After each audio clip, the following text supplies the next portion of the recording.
Hai anak-anak, apakah sudah siap untuk mengikuti kegiatan pembelajaran kita hari ini?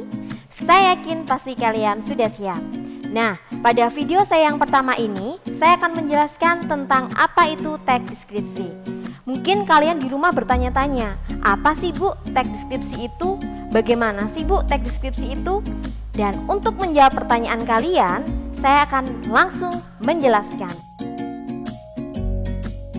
Teks deskripsi adalah sebuah teks yang bertujuan untuk menggambarkan atau melukiskan suatu objek atau benda dengan memerinci sekonkret mungkin objek yang dideskripsikan sehingga pembaca atau pendengar bisa seolah-olah melihat secara langsung, mendengar secara langsung, maupun merasakan secara langsung tentang objek yang dideskripsikan.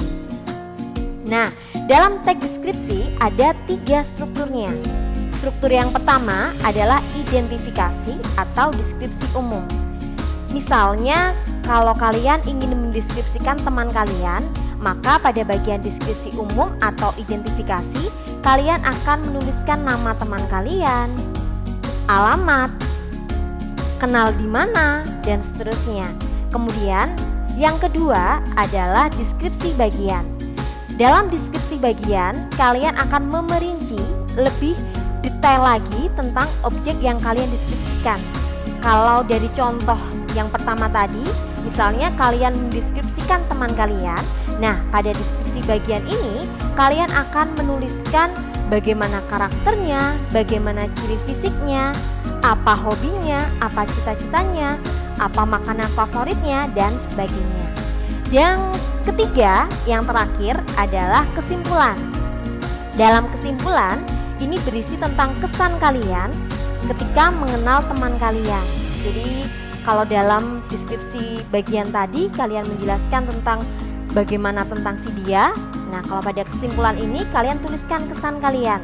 Entah ketika kalian menuliskan bahagiakah kalian bersama teman kalian atau sebagainya.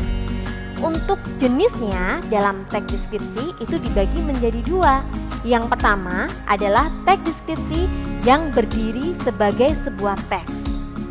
Apa sih Bu maksudnya? Maksudnya adalah teks tersebut tidak terikat oleh teks yang lainnya. Kemudian yang kedua adalah teks deskripsi yang berdiri sebagai bagian dari teks lain. Saya mengambil contoh misalnya ketika kalian membaca sebuah cerpen. Dalam sebuah cerpen tentu akan ada penggambaran tokohnya, kemudian ada penggambaran suasana, dan seterusnya. Nah, pada pendeskripsian itu, sebutlah itu sebagai teks deskripsi yang menjadi bagian dari teks lain. Nah, bagaimana anak-anak dari penjelasan yang saya berikan? Apakah sudah cukup jelas?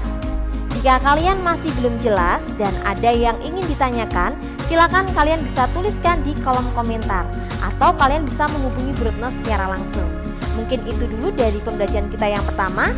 Sampai jumpa di video-video saya berikutnya. Bye-bye.